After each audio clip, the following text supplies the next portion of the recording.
We're back, I think.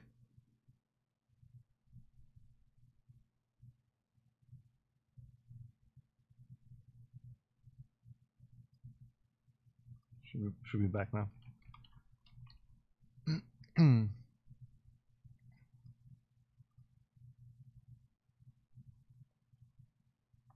right.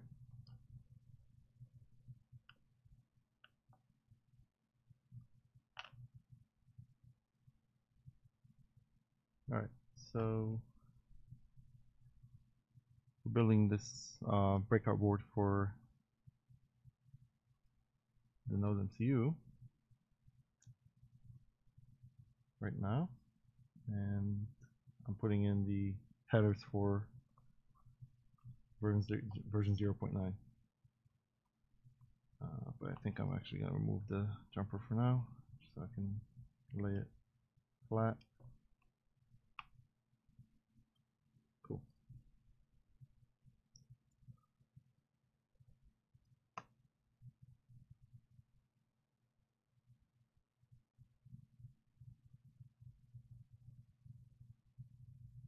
All right.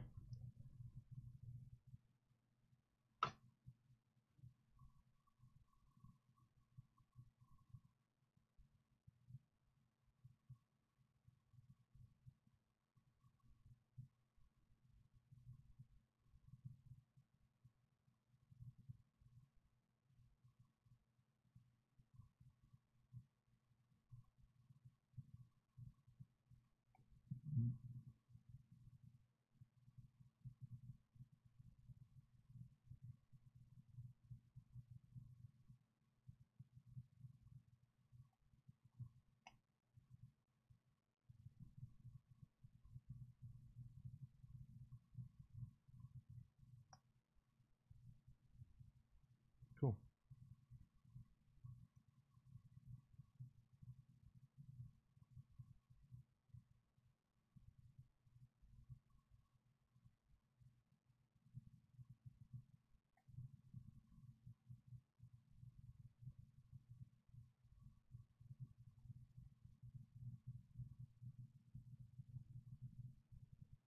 Oh, hey Aaron, how you doing, man? Nice to see you.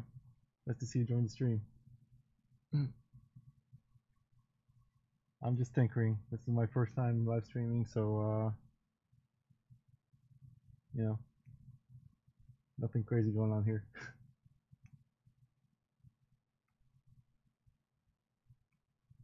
Just really just giving it a shot. See how see how my hardware does.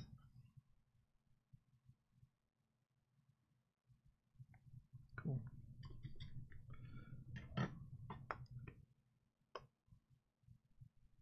All right, cool. So I think I'll put in a couple more boards on the side so we can do actual breadboarding with these. So we're gonna need some longer headers for that.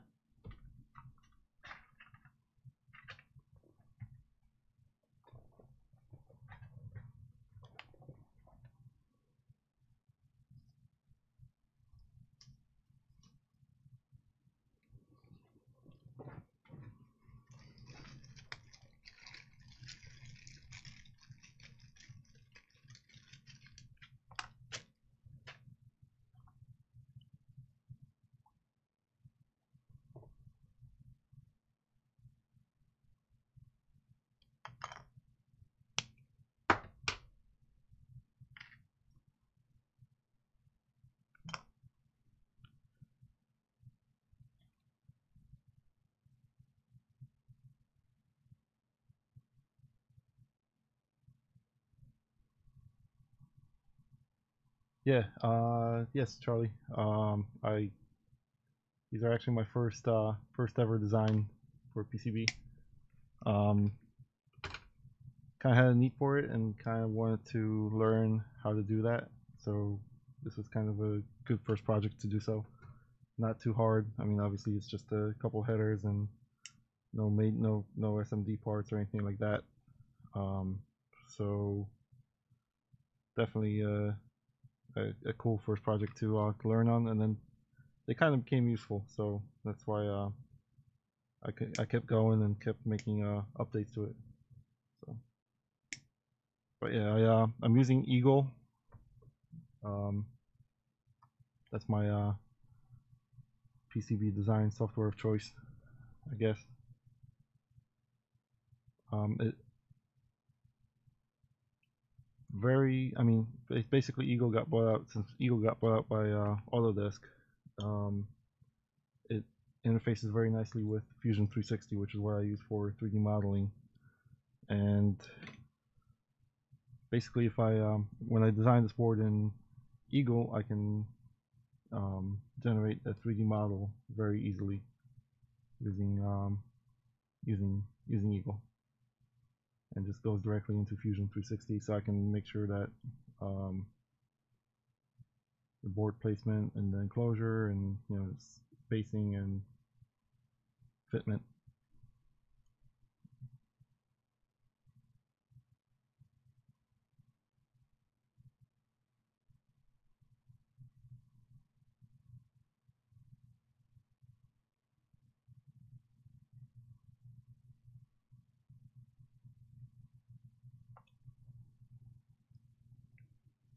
How's the stream quality now? Is it still all right?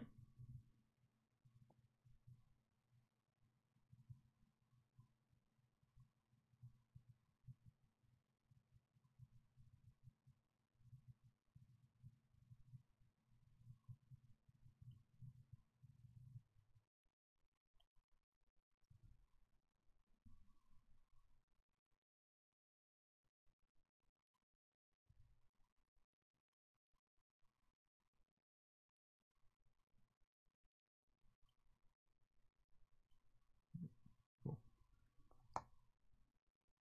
Yeah. Fix a couple of these and should be good. Cool. All right. Thank you. So that's that. So then I have, well, I mean, really the big test would be to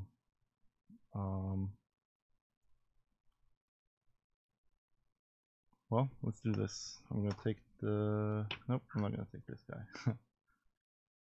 I need to take one of these that already worked before, like this guy.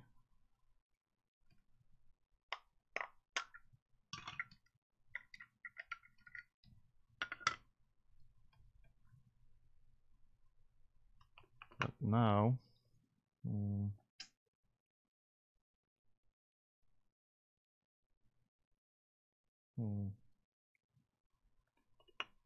I want to do that. I want to use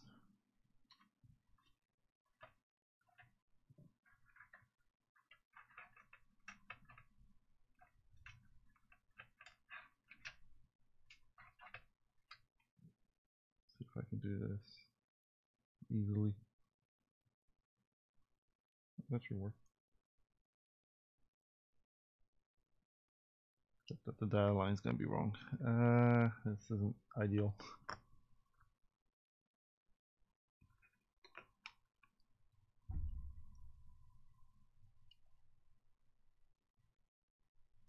All right, we'll keep this guy for here for now.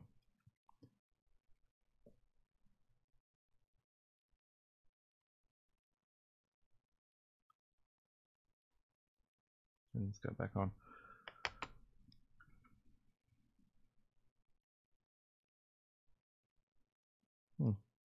I know what I'll do. I'll put the DHT sensor on here, and we'll test it using an OLED from here, basically from the OLED that I have here somewhere, to make sure that yep, there you go, that the OLED still works, and the SPZ will work on these boards.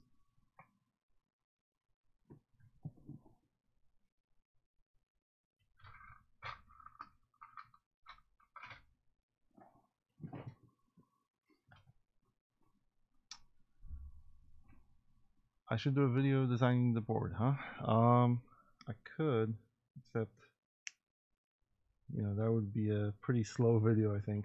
I mean, I could definitely. I could do like an overview of what I did with the board. I mean, I can show you. Yeah, I can probably show you right now, basically. Let me try that.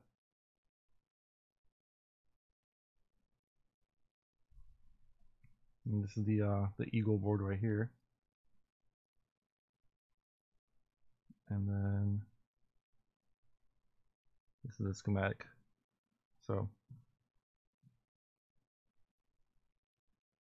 pretty simple. I'm using the HCT 125 level shifter here, Schottky diode, and just 3 breakouts completely connected together, and then a breakout for DHT22 and a breakout for external sensor with a jumper to select 3.3 or 5 volts. And then this is the I2C breakout, which I'm using with the output of the logic level shifter.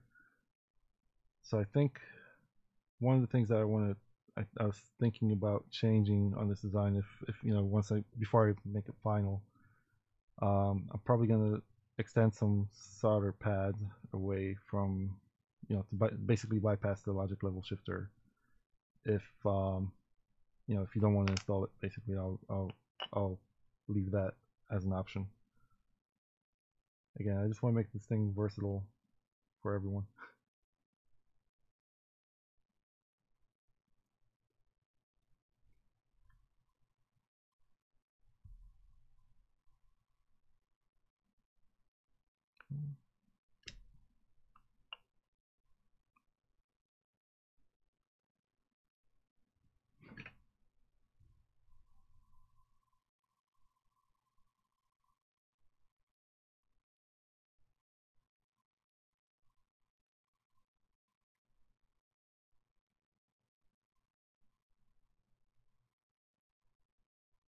Cool.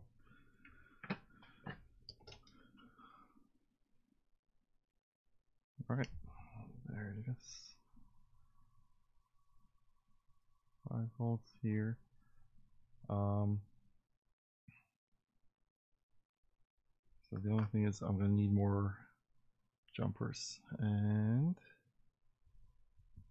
I'm gonna need I think this is the guy I was using before. NodeMCU.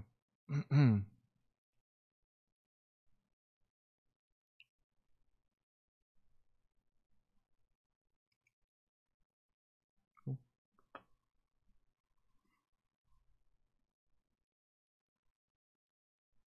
And then basically that's the cool thing about this now is like I have a breakout board. So ground, I'm gonna use the ground from here, 2.3 volt ground.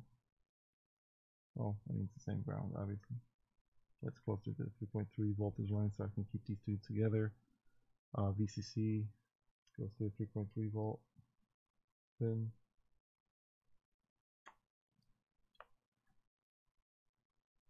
Yeah, should work just fine.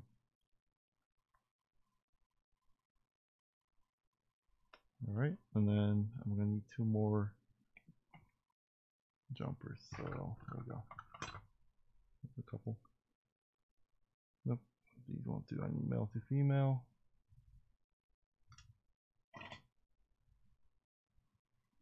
Which I already had some.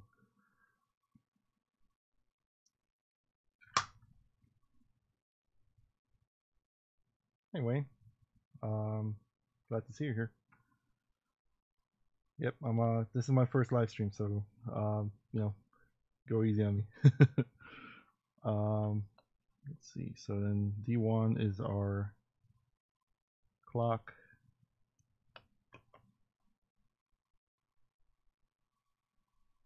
Oh, of course, this is male to male. Which, since I had these handy, I'll just do that. I'll cheat. Gender bender.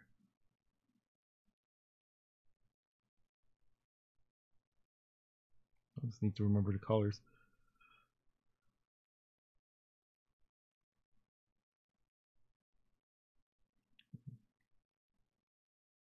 The purple will be D1, the clock, and the yellow, which is going to turn to green, is going to be D2, which is the data line.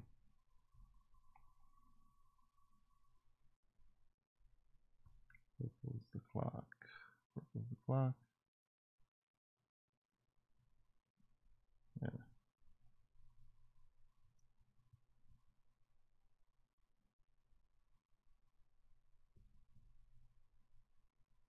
Green for data. And here we go. Okay.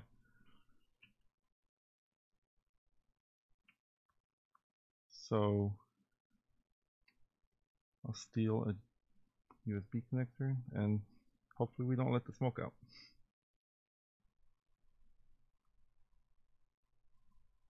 Ugh.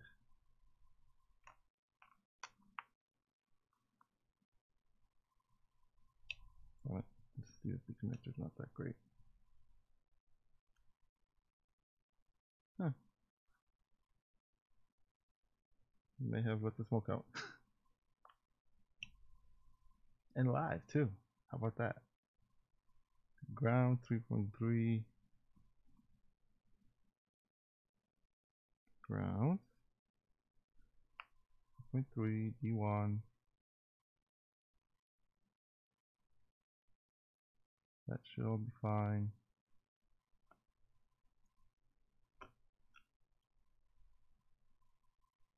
I wonder if I have this connector. What's wrong? Let's see if I have anything here. Oh, finding this guy.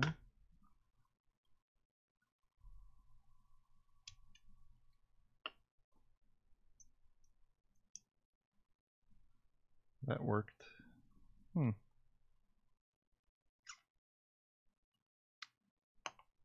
So, I wonder if I have a problem with my board.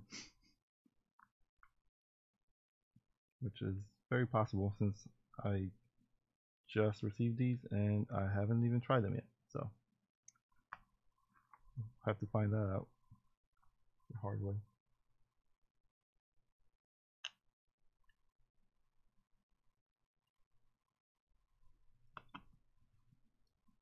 I'm not even seeing this LED light up, so that's the only thing I'm worried about.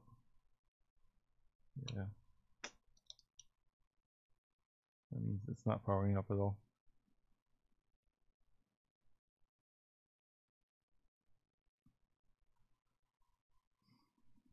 See if I'm seeing it in the network. Just dumb try.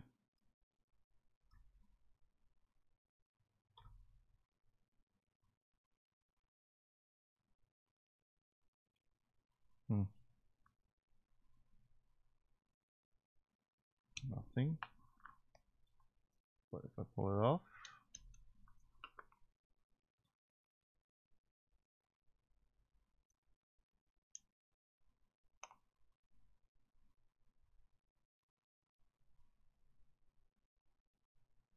yep, I'm seeing it now. Alright, so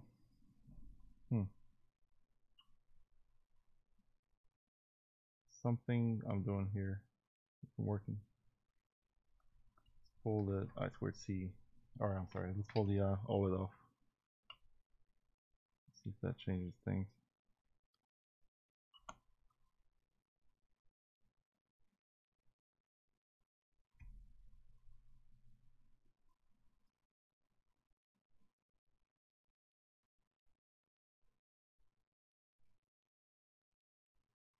And no.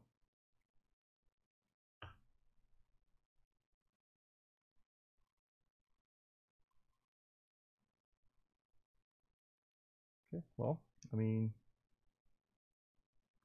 that's part of the learning process, I guess, right? He lives, he learns. So let's see if we can figure out the problem with the schematic up.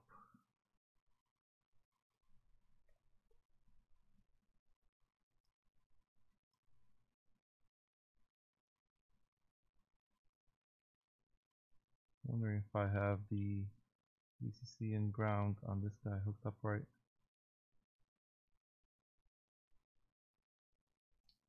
Or if I need to provide 5 volts from the external connector. I wonder if it's just not getting enough juice over USB. So we can try that actually. I can definitely do that. I'll use the external connector and we'll provide 5 volts that way. Or actually I'll just feed it through the VN line. So that's going to be our test with this. Now, I don't think anything's hooked up wrong here, or I refuse to believe it.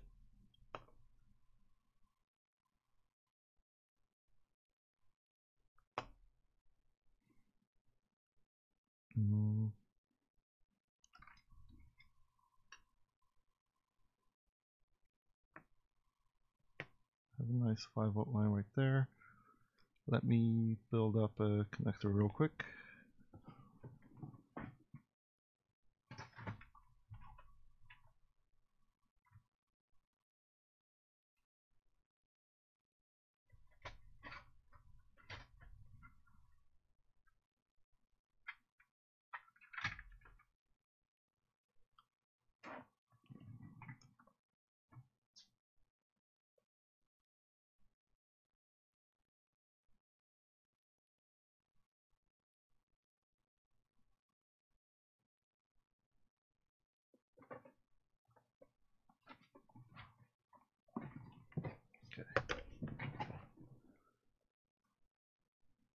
I will need another. Actually, now I'll need the nail to this. Yep. Totally going against the color scheme, but we'll see.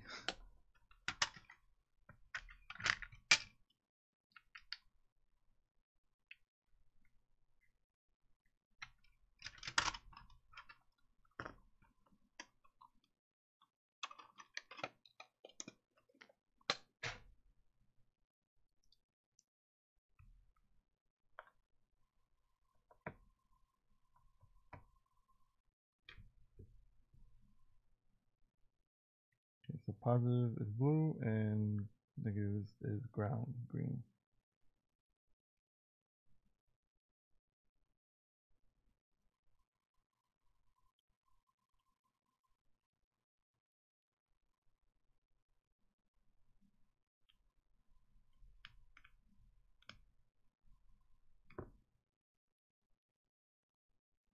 Cool. So the only reason I'm trying this is because I've seen before when I have these connected to USB connection through the USB connection with the OLED screen and with the logic level shifter actually on board here as well. I'm thinking that might be causing too much of a power draw. So now we're going to provide 5 volts through the VN line, which should power the NodeMCU and power the logic level shifter and the DHT22 separately from separate loads. So as separate loads, I mean. So just making sure I have everything right here. I'm going to steal. Actually, this is a good one.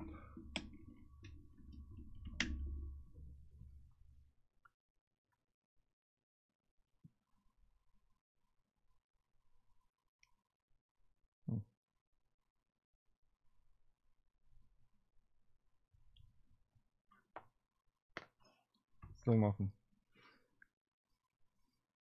And just checking the